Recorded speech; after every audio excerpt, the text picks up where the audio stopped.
कहानी शुरू होती है और हम एक मैरिड कपल को देखते हैं जो दोनों ही यंग होते हैं। लड़के का नाम जैक और लड़की का नाम समैंथा होता है। वो दोनों एक दूसरे को बचपन से जानते। समैंथा का इस दुनिया में कोई नहीं था, वो बिल्कुल अकेली थी, यानी उसकी फैमिली में भी कोई नहीं था। वो ये सोचती थी कि उसकी फैमिली शायद किसी हादसे में मर गई और वो एक इलीजियम होम में पली हुई। मगर दूसरी तरफ जैक उससे प्यार करता। जैक एक रिच फैमिली से बिलोंग करता था और स्टेटस में वो लोग काफी बड़े, जिसकी वजह से वो समैंथा को खुशी खुशी एक्सेप्ट कर। इसके बाद उन दोनों की बड़ी धूमधाम से शादी हो जाती। वो दोनों अपनी मैरिड लाइफ में बहुत खुश होते। खास तौर पर जैक। इस खुशी के आलम में जैक एक कैमरा खरीदता और समैंथा को कहता है कि हम लोग बहुत खुशहाल जिंदगी गुजार और मैं चाहता हूँ कि मैं अपने हर खुशगवार मोमेंट को इस कैमरे में कैप्चर कर। इसका फायदा ये होगा ताकि बाद में वक्त गुजरने के साथ हम वो सब देख सके। इसके बाद वो लोग हनीमून जाने का प्लान बनाते। जो जगह डिसाइड करते हैं वो एक आइलैंड हो जिसका नाम हस्पनयोला होता है, जो कि एक काफी खूबसूरत जगह हो। वो लोग बहुत खुश होते हैं और वहाँ पर काफी इंजॉय कर। वो अपनी मैरिड लाइफ बड़ी खुशहाली से गुजार रहे थे। अभी तक सब कुछ नॉर्मल चल रहा था। इसके बाद वो लोग एक हैंड रीडर के पास जाते। हैंड रीडर हाथ पढ़ने वाले पास। वो सैम के हाथ को पढ़ती है और अजीबोगरीब बातें करना शुरू कर देती, जिससे वो दोनों काफी हैरान हो जाते, क्योंकि वो सैम को कहती है कि वो काफी अरसे से उन लोगों के लिए इंतजार कर रही थी। ये सुनकर वो दोनों काफी हैरान और परेशान हो जाते और वो जगह छोड़ने का फैसला करते। लेकिन यहाँ पर उनके साथ बहुत बुरा हो जाता। वो रास्ते में होते हैं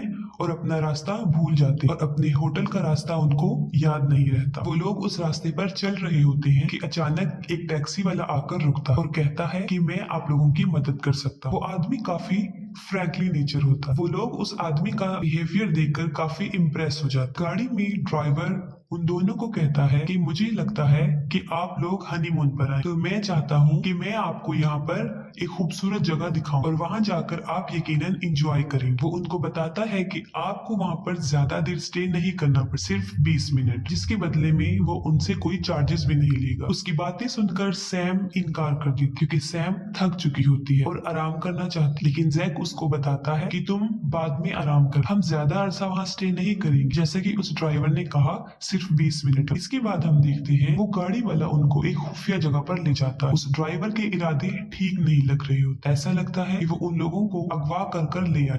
कुछ दूर चलने के बाद वो लोग एक बेसमेंट में जा, जो कि एक क्लब होता। वो जगह उन दोनों को काफी पसंद आती। सारी रात के लिए वो वहाँ पर स्टे करते हैं और सारी रात वो खूब ड्रिंक करते। वो शराब के नशे में हो जाते और इसके बाद उनको होश नहीं। इसके बाद देखा जाता है कि कुछ लोग उनको वहाँ से उठाकर ले जा रहे होते और इसके बाद देखा जाता है कि वही लोग जो उनको लेकर जा रहे होते हैं काफी अजीबोगरीब काम करते हैं। जैसे कि वो सैम को एक जगह पर रखते हैं, उसके इर्द गिर्द एक दायरा लगा देते और अजीबोगरीब रिचुअल कर और अपनी तरफ से कुछ अजीबोगरीब रस्में अदा कर। और ये चीज देखने में काफी भयानक नजर आती थी। यकीनन आप सोच रहे होंगे कि इन सब का क्या मतलब हो सकता है, ये सब वो क्यों कर रहे हैं। अगली सुबह जब उनके शराब का नशा उतरता है, वो लोग अब होश में आ जाते और खुद को अपने होटल के उसी रूम में पाते जहाँ पर वो होश में आते ही उनको ऐसा फील होता है कि जैसे वो काफी थके हुए। वो सोच रहे होते हैं कि वो यहाँ पर कैसे आए, शायद वो टैक्सी वाला हमें यहाँ पर लेकर। उसके बाद उनका हनीमून पूरा हो जाता है और वो वापिस अपने घर आ जाए। अपने घर आते ही कुछ दिन बाद सैम को एक खुशखबरी मिलती। खुशखबरी ये कि वो माँ बनने वाली थी। वो काफी हैरान थी, इसलिए हैरान थी क्योंकि वो अभी इस बच्चे को इस दुनिया में लाना नहीं चाहती, जिसकी वजह से इसके लिए वो टैबलेट्स भी ले रही। लेकिन फिर भी वो ये बात जैक को बता। खैर वो दोनों बहुत खुश हो जाते और जैक सैम का पहले से कहीं ज्यादा ख्याल रखता, क्योंकि अब वो उसके बच्चे की माँ बन। फिर हम देखते हैं कि इस खुशखबरी से सब लोग बहुत खुश होते। प्रेग्नेंट होने के बाद सैम महसूस करती है कि कुछ निशान है जो उसकी पीठ पर, लेकिन वो इसको बड़ी बात नहीं समझती। वो सोच रहे होते हैं कि शायद इस हालत में ऐसा हो सकता है, इसलिए वो इसको इग्नोर कर देते। और दूसरी चीज जो सैम के साथ हो रही, उसकी नाक में से कभी कभी ब्लीडिंग शुरू हो जाती। जैसे कि एक रात सैम सो रही होती है और जैक उसको सरप्राइज देना चाहता है। वो उसी कैमरे से वीडियो में उसको कैप्चर कर रहा होता है कि सैम फौरन जाग उठ और वो फौरन हड़बड़ाकर उठ जाती और जैक का हाथ काफी मजबूती से पकड़। सैम की ये हालत देखकर जैक काफी हैरान हो जाता है और काफी डर जाता है। वो सोच रहा होता है कि ये सब वो नींद की हालत में कर रहे। वो उसको काफी उठाने की कोशिश करता है। ये सब इंसिडेंट्स उसके साथ हो रहे होते हैं, लेकिन इससे भी ज्यादा भयानक जो उसके साथ हुआ, वो लोग शॉपिंग के लिए जाते। शॉपिंग मॉल में सैम खड़ी हो, इसके बाद वो देखती है कि मीट पड़ा हुआ, अच्छा मीट। वो उसके पास जाती है और गौर से उसको देखती रहती। उसको देखते देखते थोड़ी ही देर बाद वो उसको वहीं पर उठा लेती है और सबके सामने उस गोश्त को खाना शुरू कर दी थी। वो इतने बुरे तरीके से वो गोश्त खा रही थी, देखने में ऐसा लगता था कि काफी दिन से उसने कुछ खाया। उसे ऐसा करता इर्द गिर्द के सब लोग देख रहे, वो लोग उसे अजीबोगरीब निगाहों से देखते हैं क्योंकि ये काफी बुरी बात और उनके लिए डिस्टर्बेंस, क्योंकि कोई भी नॉर्मल इंसान कच्चे गोश्त को नहीं खा और उसको खाने का मतलब कुछ और ही हो सकता। कुछ दिन बाद हम देखते हैं एक अजीबोगरीब वाकया जब जैक उसके साथ होता है। वो लोग गाड़ी में जा रहे होते हैं और पार्किंग एरिया में सैम को गुस्सा आ जाता है और वहां पर खड़ी सब गाड़ियों के शीशे तोड़ देती है। शायद सैम ये सोच रही थी कि वो गाड़ी उसके लिए ठीक नहीं है, उसको नुकसान पहुंचा सकती है। जैक सैम की ये हालत देखकर काफी अपसेट हो जाता है और वो उसको डॉक्टर के पास लेकर जाता है। उसके ख्याल में ये इसलिए हो रहा होता है कि वो प्रेग्नेंट है और टेस्ट करने के बाद वो जैक को बताता है कि इट्स अ नॉर्मल थिंग, ऐसा होता रहता है, उसको इसकी फिक्र करने की जरूरत नहीं। वक्त गुजरता गया और सैम की हालत और खराब होती गई। ऐसे लगता था कि जैसे उसके पास एल्विस पावर्स थी, क्योंकि उसकी तरह और प्रेग्नेंट औरतें जब उसके पास होती थी तो उनके पूरे बॉडी में पेन होना शुरू हो जाती थी। सैम और जैक चर्च में जाते हैं और सैम वहाँ के फादर से मिलती है। वो उसको जैसे ही हाथ लगाता है उस फादर की तबीयत खराब होना शुरू हो जाती है और थोड़ी ही देर बाद उस फादर की नाक और मुंह से खून आना शुरू हो जाता है और उसके सर में भी मुसलसल दर्द रहता है।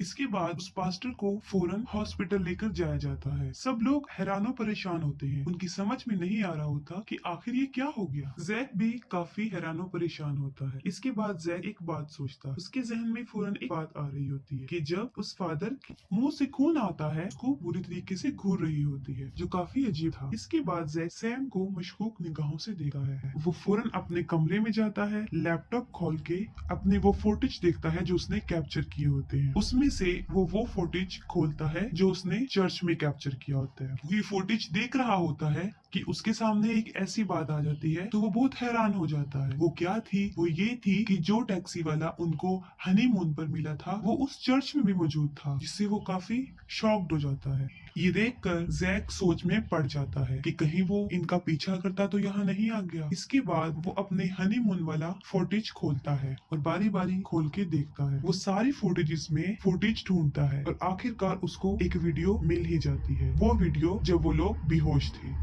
उसमें साफ नजर आ रहा होता है कि जब वो लोग बेहोश थे चंद लोग उनको उठाकर ले जा रहे थे और वो सब उसमें कैप्चर हुआ होता है जो उनके साथ हुआ था, यानी वो सब रिचुअल, वो रस्म रिवाज जो उन लोगों ने किए थे।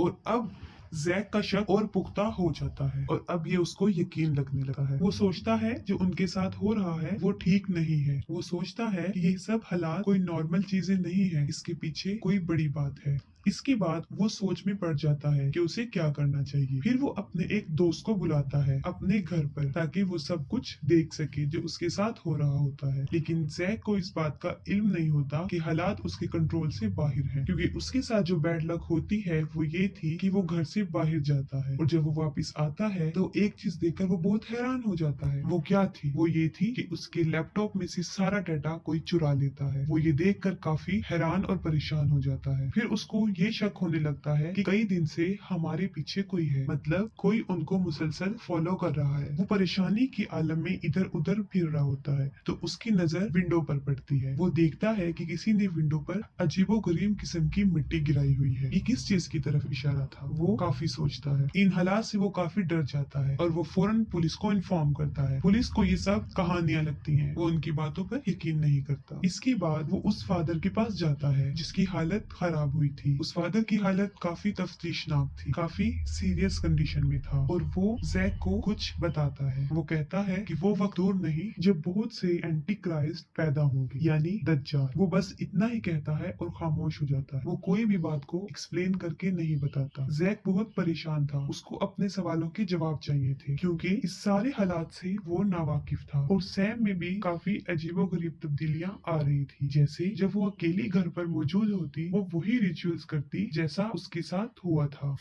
और ये सब कुछ इस बात की तरफ इशारा कर रहे थे कि अब वो अपने होश खो बैठी है। उनके घर बर्थडे पार्टी होती है और बहुत सारे गिफ्ट्स मिलते हैं। उन गिफ्ट्स में किसी ने एक बहुत खूबसूरत नाइफ सैम को गिफ्ट में दिया होता है। वो नाइफ को लेती है और दूर दराज जंगलों में निकल जाती है और वहाँ पर मौजूद जानवरों का शिकार करती है, जो काफी खतरनाक बात थी। वो उनका गोश्त काटती है और उसको खा जाती है। एक बात तो तय थी, जिसको जैक भी सोचता था, कि उनके घर पे कोई नजर रखे हुए है। इन हालात को देखते हुए वो अपने सारे घर में कैमरेस लगवा देते हैं, ताकि उन्हें मालूम हो सके कि ये सब कुछ कौन कर रहा है। ये सब देखते देखते जैक को एक गाड़ी पर शक हो जाता है। वो गाड़ी अक्सर उनके घर के सामने खड़ी रहती थी। इसके बाद जैक अपनी बहन को बुलाता है और कहता है कि मैं जरा उस गाड़ी का पीछा कर रहा हूँ कि उसमें कौन है, तुम तब तक सैम का ख्याल रखना। उसके बाद वो उस गाड़ी का पीछा करते हुए निकल जाता है और कुछ दूर निकलने के बाद उसको एक ओल्ड हाउस, जो तकरीबन काफी अरसे से बंद था, नजर आता है। वो उसके अंदर चला जाता है। उस घर में दाखिल होते उसे नजर आता है कि किसी ने वहाँ पर वही कैमरे लगाए हुए हैं जो उनके घर में है, यानी किसी को पता है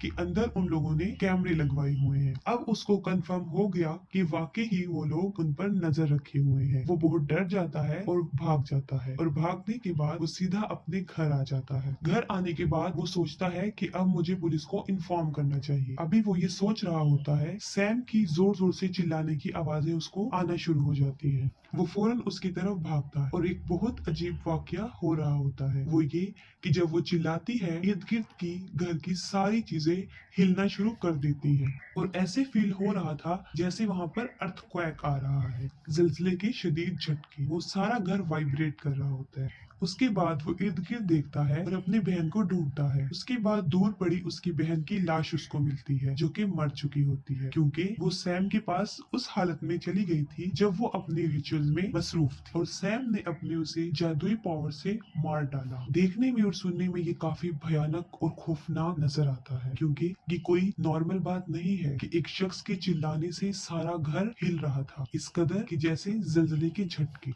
जैक हिम्मत करते हुए उसके पास अपने कमरे में जाता है और वो देखता है कि वहाँ पर एक सर्कल बना हुआ है, जिसके अंदर सैम खड़ी हुई है और ऐसे लग रहा था कि उस बच्चे का इस दुनिया में आने का टाइम हो गया है। जैक दिखता है कि वो काफी बुरी कंडीशन में है। वो उसकी मदद करने के लिए आगे बढ़ता है। वो जैसे ही सैम के सामने जाता है, वो अपनी जादुई पावर से उसको हवा में उछाल देती है और एक नाइफ से अपनी बेल्ट को काट देती है। जैसे ही उसका बेल्ट कट जाता है, वो फौरन नीचे गिर जाती है और बेहोश हो जाती है और थोड़ी ही देर बाद जब उसको होश आता है तो वो अपनी असली हालत में आ जाती है। इस सब हालत को देखते हुए जैक काफी डर जाता है। उसको समझ नहीं आ रहा होता कि मैं क्या करूं। वो फौरन सैम के पास भागता हुआ आता है, लेकिन तब तक वो देर हो चुकी होती है क्योंकि सैम मर जाती है। उसके बाद दरवाजा खुलता है और सैम देखता है कि कुछ लोग आए हैं, वही मिस्टीरियस लोग। वो लोग उसके बच्चे यानी सैम के पेट में से उस बच्चे को निकालते हैं और अपने साथ ले जाते हैं। इन सब को जैक देख रहा होता है और कुछ करने की हालत में नहीं होता। वो बहुत परेशान होता है। इसके बाद पुलिस वाले वहाँ पर आ जाते हैं और उसको अरेस्ट कर देते हैं और वो लोग समझ रहे होते हैं कि ये सब कुछ जैक ने किया है और सारा इल्जाम उस पर आ जाता है, क्योंकि वो मिस्टीरियस लोग एक भी सबूत जो उनके खिलाफ जाए या कोई सुराग मिले छोड़कर नहीं गए थे। उसके बाद कुछ देर बाद हम देखते हैं कि वही गाड़ी वाला जो जैक और सैम को लेकर जा रहा था, वो फिर एक कपल को इंसिस्ट करता है कि वो उनको घुमाने लेकर जाएगा। कहानी काफी कॉम्प्लिकेटेड हो गई होगी क्योंकि इसको समझना मुश्किल है। इस दुनिया में दो तरह के लोग होते हैं, अच्छे भी होते हैं और बुरे भी होते हैं। एक गिरोह ऐसा है जो कि शैतान की पूजा करता है और जाहिर सी बात है कि वो लोग अच्छे तो नहीं होंगे, उनके पास काफी एवल्स पावर होंगी, शैतानी कुव्वतें होंगी और वो लोग उस दुनिया में कुछ बच्चों को लेने आते हैं। उन बच्चों को कि जिनकी माएँ ऐसी होती हैं कि जिन्होंने मरी हुई माँ के बगैर जिंदगी गुजारी हो, यानी डिलीवरी के दौरान मरने वाली माओ को वो लोग प्रेफर करते हैं और उनसे पैदा होने वाली बच्ची को वो अपने साथ ले जाते हैं। उनका एक कल्ट होता है जो बहुत बड़ा ग्रो होता है और वो लोग उस बच्ची की परवरिश ऐसे ही करते हैं जैसे एक घराने में उसकी परवरिश होती है, छोटी से बड़ी होने तक, जब तक कि वो जवान ना हो जाए और उसकी शादी ना हो जाए। वो लोग काफी ताकतवर होते हैं और उनके लिए ऐसी औरतों को फांसना कोई मुश्किल बात नहीं, क्योंकि वो तादाद में भी काफी ज्यादा होते हैं। क्योंकि जब वो ऐसी लड़की को फंसा लेते कि जिसकी माँ मरी होती है, उसके बाद वो उसके ऊपर रिचुअल करते और पहले ही रिचुअल में वो लड़की प्रेग्नेंट हो जाती और उसके बाद वो उसे तब तक फॉलो करते रहते हैं जब तक कि उसमें से वो बच्ची को जन्म ना दे दे और वो लोग उसे अपने साथ न ले जाए, क्योंकि वो बच्चा उस नॉर्मल इंसान का नहीं होता, बल्कि वो एवल्स पावर वाली औरत का होता है जो रिचुअल कर रही होती है। जैसे उस फादर ने भी ये बात की थी कि वो वक्त दूर नहीं जब बहुत से दज्जाल पैदा होने वाले हैं, और ये भी उसी की किस्म है जिसके पास शैतानी पावर है, और इनको एंटी क्राइट्स भी कहते हैं। ऐसी औरतों की कोई जगह नहीं होती, मतलब उन्हें तब तक ही जिंदा रहना होता है जब तक कि वो उस बच्चे को जन्म नहीं देती, मतलब उस बच्चे की पैदाइश तक ही उनको जिंदा रहना होता है, क्योंकि वो एवल्स पावर वाले लोग उनकी तब तक जान नहीं छोड़ते जब तक कि वो उसका बच्चा निकाल न ले। और यहाँ पर हम ये अंदाजा लगा सकते हैं कि वो लड़की सैम, जैसी उसकी मौत हुई, उसकी माँ भी इसी मौत में गई होगी। उम्मीद है आपको इस कहानी की समझ आ गई होगी और आप इस